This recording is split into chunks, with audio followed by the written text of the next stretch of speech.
Assalamualaikum warahmatullahi wabarakatuh.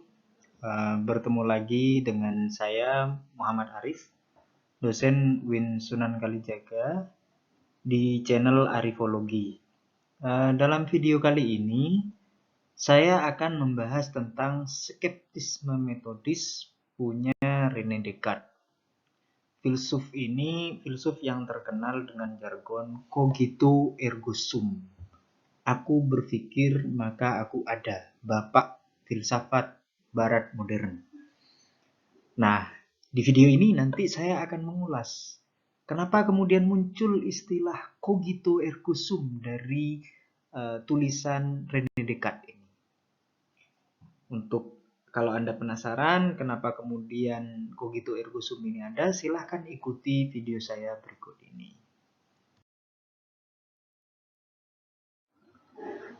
René Descartes ini selain sebagai seorang filsuf, dia seorang matematikawan.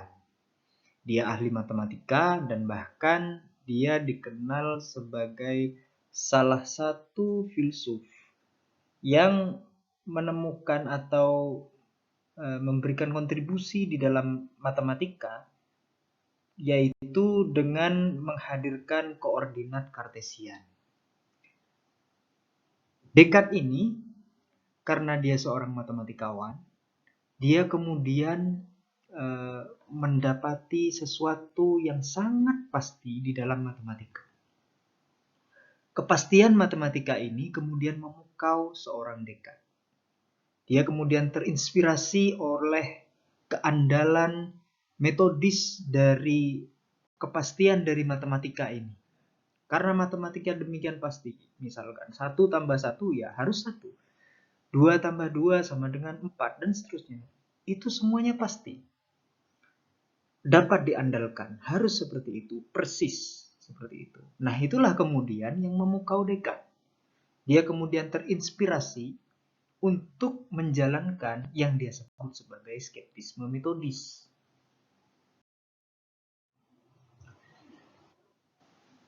Dia kemudian bertanya, mengapa matematika begitu pasti? Begitu bisa diandalkan? Dia kemudian menemukan bahwa mengapa matematika demikian pasti hasil dari penghitungannya itu karena dalam mode pembuktian matematis, katanya Descartes itu dimulai dari premis-premis yang sederhana. Kemudian dari premis-premis sederhana itu dilanjutkan secara deduktif dengan menggunakan premis awal tadi itu sebagai ketentuan awal. Itu dilanjutkan secara deduktif dengan satu demi satu langkah logis yang pasti. Nah, premis sederhana inilah yang kemudian membuat matematika bisa diandalkan kepastian. Nah, inilah yang membuat matematika pasti. Dan inilah yang membuat Descartes kemudian menjalankan skeptisme metodisnya. Setelah dia tahu bahwa matematika itu pasti karena premis-premisnya yang sederhana, dia kemudian bertanya, mungkinkah kepastian matematika itu diterapkan pada pengetahuan selain matematika? Apakah sesuatu di luar matematika itu bisa mencapai kepastian pengetahuan sebagaimana matematika? Katanya Descartes. Apakah mungkin? Disinilah kemudian Descartes menjalankan 3 langkah skeptisme metodis. Ada 3 metode skeptis yang dia jalankan.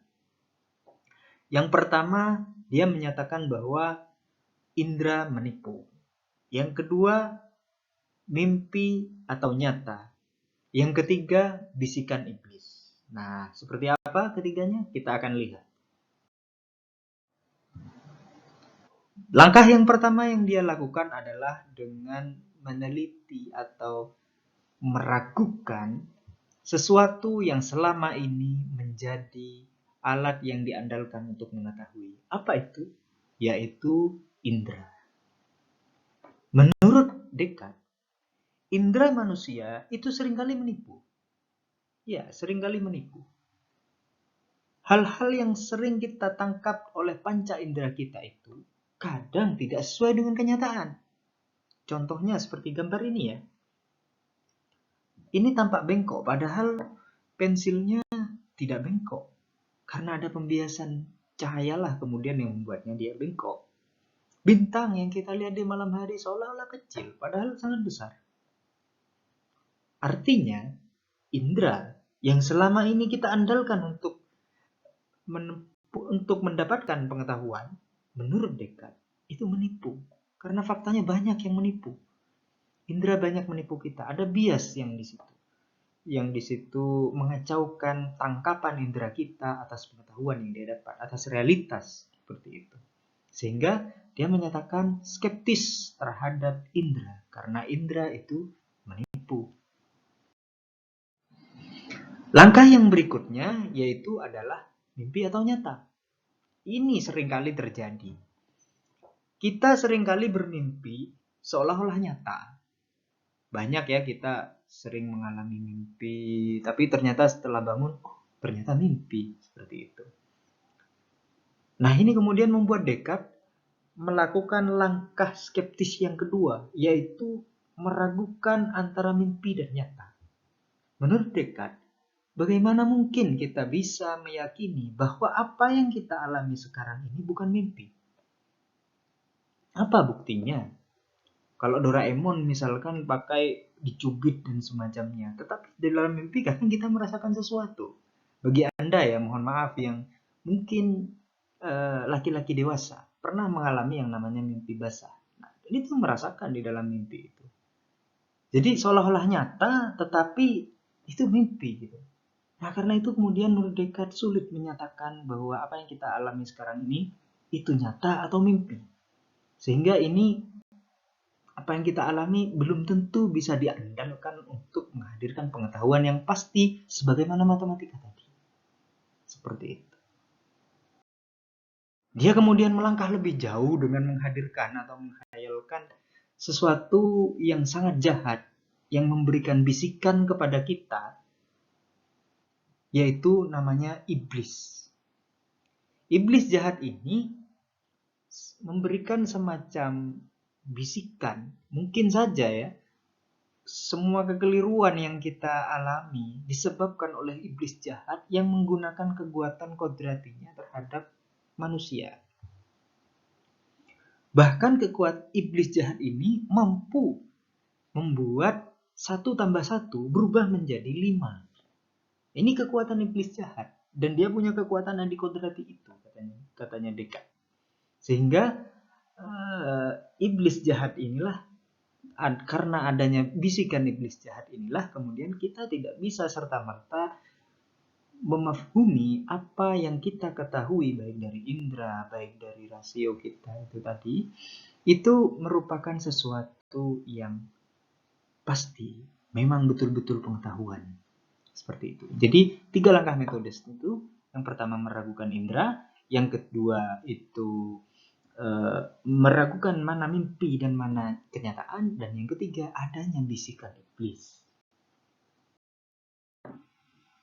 Dia kemudian bertanya secara lebih mendalam lagi, apakah ada sesuatu yang bisa aku ketahui secara pasti sehingga bahkan iblis jahat pun yang tadi dibayangkan oleh Descartes itu tidak bisa mengelabuinya, tidak bisa menipunya. Apakah ada sesuatu yang seperti itu menurut Descartes? Descartes kemudian menyatakan ada. Apakah itu? Aku berpikir maka aku ada. Sepanjang dia melakukan langkah metodis, langkah meragukan segala hal tadi itu, dia meyakini bahwa dirinya sedang melakukan kegiatan meragu. Dia sedang ragu. Dia tidak bisa memungkiri bahwa dirinya sekarang sedang ragu. Dan ketika dia sedang ragu, otomatis dia berpikir. Dan dia ada. Karena dia ragu, dia berpikir otomatis kan. Nah, keraguannya itu dia tidak bisa yakini itu diragukan. keraguannya itu tidak bisa diragukan lagi. Kalau dia meragukan keraguannya, berarti dia tidak sedang ragu. Berarti dia tidak ada. Kalau dia tidak ada, bagaimana mungkin dia bisa ragu? Artinya, ragunya dia, berpikirnya dia, itu adalah yang sesuatu yang pasti. Sesuatu yang pasti terjadi. Karena dia ada. Aku berpikir, maka aku ada. Artinya, keraguannya Descartes ini tidak bisa diragukan. Sehingga dia menunjukkan keberadaannya dia dan dia sekarang sedang ragu. Seperti itu. Disinilah kemudian muncul jargon yang sangat terkenal yaitu cogito ergo sum. Aku berpikir maka aku ada. Inilah premis sederhana yang ditemukan oleh Descartes yang mungkin untuk dijadikan pijakan untuk menghadirkan pengetahuan yang pasti sebagaimana dia impikan terjadi di dalam matematika. Matematika sudah berhasil menemukan itu dan Descartes kemudian menghadirkan konsep aku berpikir maka aku ada ini atau premis sederhana ini untuk menghadirkan pengetahuan yang pasti. Nah, bagaimana cara Descartes mendeduksikan kogitonya tadi itu terhadap dunia, terhadap kenyataan, terhadap pengetahuan pada umumnya di luar matematika? Descartes kemudian menghadirkan sesuatu gagasan yang cukup lama, yaitu alasan ontologis keberadaan Tuhan. Dia berpikir bahwa di dalam pikiran itu selalu terpikir sesuatu yang tak terbatas, abadi dan sempurna, dan mustahil dipikirkan sesuatu yang lebih sempurna, lebih abadi, lebih tak terbatas daripada yang dia pikirkan itu, daripada dia. Kenapa Descartes berpikir seperti ini? Karena dia merasa dirinya tidak abadi. Dia dirinya itu terbatas, dia tidak sempurna. Sehingga dia berpikir tentang ini. Dan pikiran ini selalu sudah ada di dalam pikirannya. Seperti seorang pelukis yang memberikan tanda tangan di dalam lukisannya. Ini selalu ada seperti itu. Jadi menurut Descartes, pemikiran seperti ini selalu ada. Berpikir tentang Tuhan, berpikir tentang sesuatu yang tak terbatas, yang abadi, yang sempurna, dan mustahil ada sesuatu yang lebih dari dia. Itu pikiran itu selalu ada di dalam pikiran manusia. Katanya Descartes seperti itu. Dan sesuatu yang ada di dalam pikiran itu pasti ada juga di dalam kenyataan. Maka dia ada seperti itu. Karena tadi tuh di dasarnya pikiran sudah ada. Di dalam pikiran ada yang seperti ini. Maka ini juga ada di dalam kenyataan. Nah, karena sesuatu yang dipikirkan itu adalah sesuatu yang sempurna, sesuatu yang abadi, sesuatu yang tak terbatas, maka dia mustahil melakukan penipuan sebagaimana indera. Maka dia mustahil melakukan pengelabuan sebagaimana iblis jahat tadi itu. Sehingga ini kemudian kalau kita mengetahui sesuatu di depan kita, misalkan kita mengetahui meja, kita mengetahui papan tulis, itu bukan karena indera kita, tetapi itu karena adalah akal budi kita yang di situ ada Tuhan yang membisikkan kepada kita tentang segala sesuatu.